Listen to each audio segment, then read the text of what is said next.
আসসালামু আলাইকুম রহমতুল্লাহি বারাকাতুহু। আশা করি আপনারা সকলে ভালো আছেন এবং সুস্থ আছেন। এই আশা নিয়ে আজকের নতুন ভিডিওতে আমি চলে আসলাম আপনাদের মাঝে ট্রু ভার্সেস ইসলামের পক্ষ থেকে। তো আজকে আমি আপনাদেরকে শেখাবো যে কি করে আমরা আমাদের ডিভাইস থেকে বা মোবাইল থেকে একেবারে ফেসবুক পেজকে ডিলিট করে ফেলতে পারি, অথবা কিছুদিনের জন্য হাইড করে রাখতে পারি যাতে অন্য কেউ আমাদের পেজটাকে বেশি দিন দেখতে না পারে। তো সেই ক্ষেত্রে আমরা চাইলে কিছুদিনের জন্য হাইডও করে রাখতে পারি অথবা একেবারে চিরতরে ডিলিট করে ফেলতে পারি। তো তার জন্য আমাদের যা করতে হবে, চলুন আমরা সেখানে চলে যাই। আমাদের সর্বপ্রথম চলে যেতে হবে ফেসবুক পেজে, অর্থাৎ আমাদের মোবাইলে যে অ্যাপসটি আছে সেই অ্যাপসের মাধ্যমে আমরা সর্বপ্রথম চলে যাব ফেসবুক পেজে। তো ফেসবুক পেজে ক্লিক করার পরে আপনার এখানে হোমে শো করলো। হোমের পরে আমি এখান থেকে চলে যাব, ডান পাশে দেখতে পাচ্ছেন আপনারা 3 ডট, মানে আমার যে পেজ, আমি পেজে চলে গেলাম 3 ডটে যাওয়ার পরে আমার এখানে দেখতে পারতেছেন একটা অ্যারো চিহ্ন আছে বা নিচের দিকে ডাউন একটা চিহ্ন আছে। তো আমি সেখানে ক্লিক করলাম।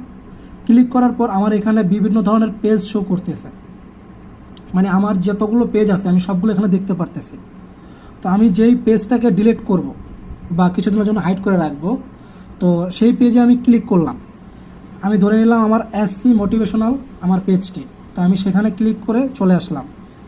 তো আসার পরে আমি আবার ডান পাশে দেখতে পারতেছেন আপনারা 3 ডট যে আইকনটি আছে, আমি সেখানে চলে গেলাম ক্লিক করে। আসার পরে এখানে উপরে একটা সেটিং অপশন দেখতে পারতেছেন, মানে একটা আমাদের চেইনের যে সাইকেলের চেইনের একটা যে রেঞ্জ, সেই রেঞ্জের একটা চিহ্ন দেখা যাচ্ছে। তো আমি সেই সেটিং অপশনে ক্লিক করলাম। ক্লিক করার পর আপনার এরকমের শো করলো, মানে আপনার যে আইডিটা সেই আইডিটা দেখালো, প্লাস আপনার পেজে আপনি চলে আসলেন। তো আপনি একটু কর্স করে নিচের দিকে চলে গেলেন। তো আপনি কর্স করে নিচের দিকে আসার পরে আপনি দেখতে পারতেছেন এখানে দেয়া আছে অ্যাক্সেস অ্যান্ড কন্ট্রোল। আমি আপনাদেরকে সুন্দর করে বোঝানোর জন্য বলতেছি, আপনারা এখানে দেখেন অ্যাক্সেস অ্যান্ড কন্ট্রোল।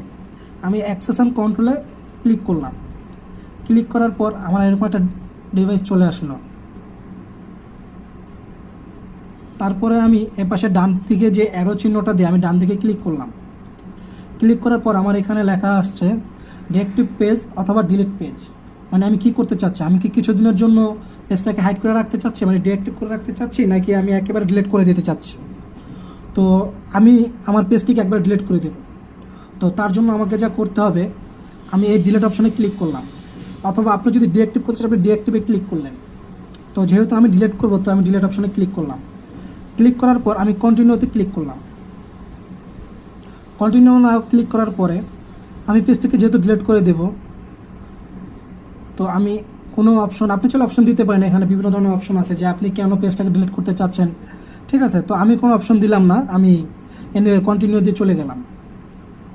তো চলে আসার পরে এখানে আপনার save post in your sheet অথবা ডাউনলোড ইউর ইনফরমেশন, অর্থাৎ আপনি চাইলে আপনার এই পেজে যত কিছু ছবি বা ভিডিও ডকুমেন্ট যা আছে আপনি সেগুলো চাইলে সেভ করে রাখতে পারেন অথবা ডাউনলোড করে রাখতে পারেন। তো যেহেতু আমি কোনোটাই করব না, আমার দরকার নেই এগুলো, তো সেক্ষেত্রে আমি এখানে কন্টিনিউতে চাপ দিয়ে চলে গেলাম আমি। তো এখানে আমার পেজটি শো করলো, মানে এখানে কনফার্ম হতে বলতেছে যে আপনি কি আসলেই শিওর যে আপনার পেজটি আপনি ডিলিট করতে চাচ্ছেন।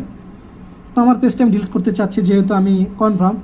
তো এখানে আপনার হলো পেজের, মানে আপনার যে আইডি দিয়ে আপনি পেজটি খুলেছেন অথবা আপনার আইডি মানে ফেসবুকের যে পাসওয়ার্ডটি, সেই পাসওয়ার্ডটি আপনি এখানে টাইপ করলেন।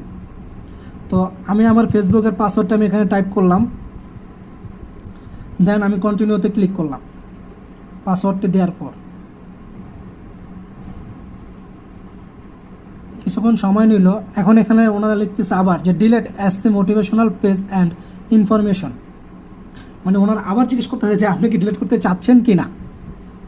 কারণ দেখা গেছে ফেসবুক ওনারা আপনাকে বারবার মানে সতর্ক করতেছে যে আপনারা ডিলিট করলে কিন্তু আর ফিরে পাবেন না। তো আমি কন্টিনিউ দিলাম, যেহেতু আমি ডিলিটই করব।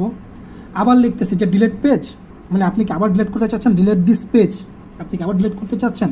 হ্যাঁ, আমি ডিলিট করব। তো আমি আবার ডিলিট অপশনে ক্লিক করলাম।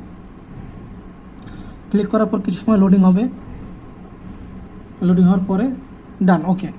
তো এখন দেখেন আমার কিন্তু পেজটি চলে গেল। একেবারের জন্য ডিলিট হয়ে গেল আমার ফেসবুক পেজটি। এখন কিন্তু আমার এই ফেসবুক পেজটি আর শো করবে না। এই যে দেখেন, আমি দেখাই, আমার এখানে কিন্তু ছিল 1 2 3 4 5 6 7, হ্যাঁ এখন 7টা আছে, তখন 8টা ছিল। তো যেহেতু আমার তখন 8টা ছিল, এখন 7টা আছে।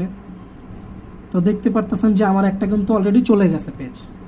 আমার যে এসসি মোটিভেশনাল পেজটা ছিল, সেই পেজটা আমার চলে গেছে, একেবারের জন্য ডিলিট হয়ে গেছে। তো এভাবেই আপনারা খুব সহজে আপনাদের পেজটাকে ডিলিট করে নিতে পারেন, অথবা কিছুদিনের জন্য হাইড করে রাখতে পারেন, মানে ডিঅ্যাক্টিভ করে রাখতে পারেন। যে দেখা গেছে আপনার পেজটাতে প্রবলেম হচ্ছে, আপনি পেজটাকে ডিঅ্যাক্টিভ করে রাখলেন, অথবা কিছুদিনের জন্য হাইড করে রাখলেন। দেন তারপর যখন আবার আপনাদের পেজ চালানোর ইচ্ছা হলো, তখন আবার আপনারা পেজটাকে অ্যাক্টিভ করতে পারেন। আর যদি ডিলিট করতে চান, তাহলে একেবারে ডিলিট হয়ে গেল, সেই পেজটা আপনারা কখনো আর ফিরে পাবেন না।